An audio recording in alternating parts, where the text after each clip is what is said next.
আসসালামু আলাইকুম ওয়া রাহমাতুল্লাহি ওয়া বারাকাতুহু। সম্মানিত দর্শক সকলকে আরো একটিবার স্বাগত জানাচ্ছি বিআর মাসুদ ব্লগ চ্যানেলের পক্ষ থেকে। দর্শক আজকে আলোচনা করব ভারতের একটা খুব গুরুত্বপূর্ণ বিষয়, সেটা হচ্ছে এফআরআরও। আমি আমার বিভিন্ন ভিডিওতে বিচ্ছিন্নভাবে এফআরআরওর কথা বলেছি। তবে এফআরআরও নিয়ে পূর্ণাঙ্গ কোনো ভিডিও আপনাদের সামনে হাজির করিনি।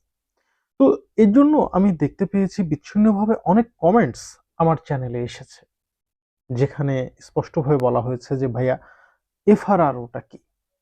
লাস্ট কয়েকদিনে দেখলাম প্রায় 4-5টা ভাই এই কমেন্টসটা করেছে, এফআরআরও এটা কি জিনিস। তো আমার কাছে মনে হলো যে এটা নিয়ে একটা পূর্ণাঙ্গ ভিডিও হওয়া অবশ্যই প্রয়োজন। যে সমস্ত ব্যক্তি, অর্থাৎ ভারতের বাইরের যে সমস্ত ব্যক্তি ভারতে গিয়ে থাকে বা ভারতে যায়, তাদের জন্য খুব গুরুত্বপূর্ণ পার্ট হচ্ছে এই এফআরআরও। এফআরআরও হচ্ছে ভারতের একটা সরকারি অধিদপ্তর বা সরকারি অফিস, যেটা সেন্ট্রাল গভর্নমেন্ট কর্তৃক পরিচালিত হয়। এর পূর্ণাঙ্গ রূপ হচ্ছে foreign regional registration office.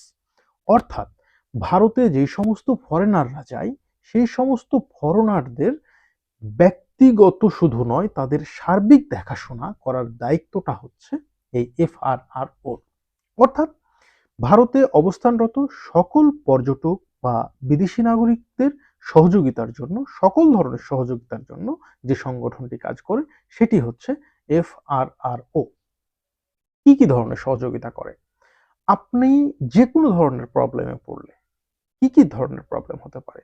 Suppose আপনি ভারতে যাওয়ার পরে হয়তোবা আপনার ওভার স্টে হয়ে গেছে, হতে পারে আপনার ট্যুরিস্ট ভিসাটাকে কনভার্ট করে মেডিকেল ভিসায় নিতে হতে পারে, হতে পারে আপনি আপনার পাসপোর্ট ভিসা সব হারিয়ে ফেলেছেন, হতে পারে আপনি হয়তোবা সেখানে গিয়ে বিয়ে শাদী করেছেন, এখন আপনার এই ট্যুরিস্ট ভিসাটাকেই আপনি এন্ট্রি এক্স অন ভিসায় কনভার্ট করতে চান।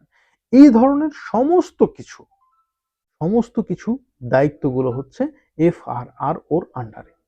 আরো একটু সহজভাবে বলি, যেই সমস্ত বাংলাদেশিরা স্বপ্ন দেখছেন বাংলাদেশ থেকে ভারতে গিয়ে বিয়ে করবেন, বা ভারতে তারা বিয়ে করবেন বা বিয়ে করে ফেলেছেন, সেক্ষেত্রে তারা যদি ট্যুরিস্ট ভিসা নিয়ে ভারতে যায় বা মেডিকেল ভিসা নিয়ে ভারতে যায়, তারপর সেখানে বিয়ে করে এবং বিয়ের পরে যদি তারা চায় তাদের সেই ভিসাটাকে, এটাকে কমপ্লিটলি পরিবর্তন করে স্পাউস ভিসা করে ফেলবে, তাহলে অবশ্যই এফআরআরওর দ্বারস্থ হতে হবে। এফআরআরওর অফিসটা আসলে কোথায়? দেখুন, ভারতের প্রায় 14টা রাজ্যের রাজধানীতে এফআরআরওর অফিস আছে, অর্থাৎ মূল অফিস। তবে তাদের যেটা হেড অফিস সেটা হচ্ছে দিল্লিতে। কলকাতার বালিগঞ্জেও কিন্তু এর একটা অফিস আছে। অবশ্যই ভিডিওর ডেসক্রিপশন বক্সে এর ডিটেলস দেওয়া থাকবে। তবে কলকাতা শুধু নয়, পশ্চিমবঙ্গের প্রায় সব কয়টা সীমান্তবর্তী জেলাতেই কিন্তু এফআরআরওর অফিস আছে। এছাড়াও যে সমস্ত জায়গাতে এফআরআরওর অফিস নেই, সেই সমস্ত জায়গায় জেলা প্রশাসক বা এসপি, অর্থাৎ সার্কেল এসপির অফিসে স্পেশাল ডেস্ক থাকে এই এফআরআরওর।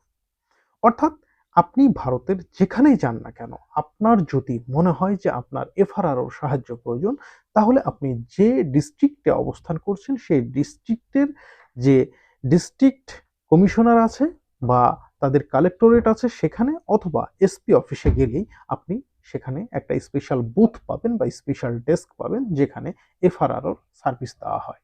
যেমন বাংলাদেশের সমস্ত ডিসি অফিসগুলোতে কিন্তু স্বরাষ্ট্র এবং পররাষ্ট্র মন্ত্রণালয়ের আলাদা আলাদা বুথ থাকে বা সেবা কেন্দ্র থাকে। ঠিক বিষয়টা হচ্ছে সেই রকম।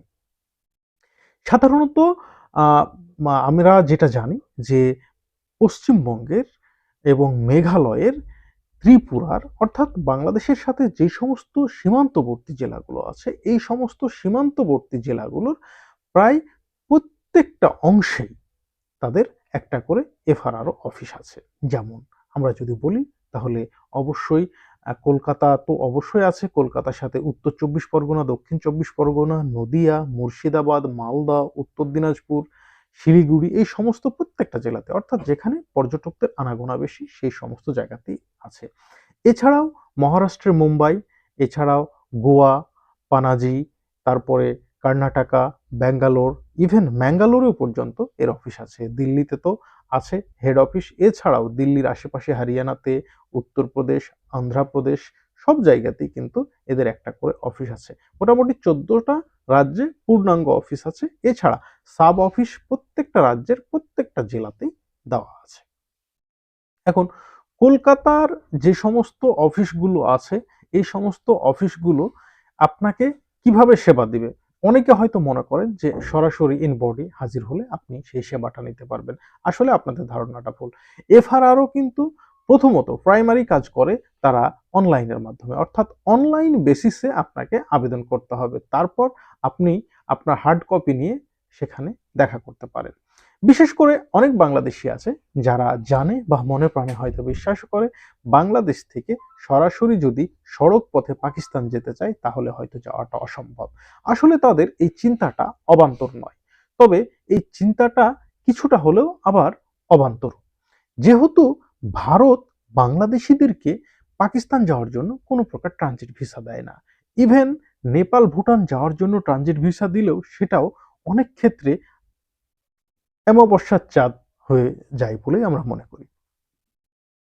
সেক্ষেত্রে আপনি যদি পাকিস্তান যেতে চান তবে অবশ্যই আপনাকে সর্বপ্রথমে বাংলাদেশে থাকা অবস্থাতেই পাকিস্তানের ই ভিসাটা আপনি সংগ্রহ করে নিতে পারেন। এরপর আপনি ইন্ডিয়া যাওয়ার পরে কিছুদিন সেখানে থাকার পরে আপনি আপনি এফআরআরওর মাধ্যমে ইন্ডিয়া থেকে পাকিস্তানে যাওয়ার জন্য, অর্থাৎ পাঞ্জাবের অমৃতসর বা ওয়াঘা বর্ডার দিয়ে আপনি পাকিস্তান যাওয়ার জন্য আবেদন করতে পারেন।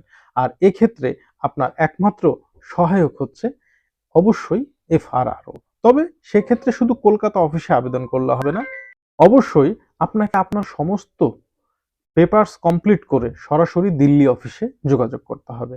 এবং একটা কথা মনে রাখবেন, আপনি ইন্ডিয়ায় অবস্থানকালে যদি ইন্ডিয়া থেকে থার্ড কোনো কান্ট্রিতে স্থল বর্ডার হয়ে যেতে চান তাহলে সেক্ষেত্রে অবশ্যই এফআরআরওর অনুমোদন লাগবে, এবং এই এফআরআরওর অনুমোদন নিতে 4 থেকে 14 দিন পর্যন্ত লেগে যেতে পারে। তাই আপনার প্রস্তুতিটাও সেরকম হতে হবে। তবে এমনটা যদি হয় যে আপনি বিয়ে শাদী করেছেন, সেই ক্ষেত্রে আপনার ভিসাটা ট্রান্সফার করতে হবে।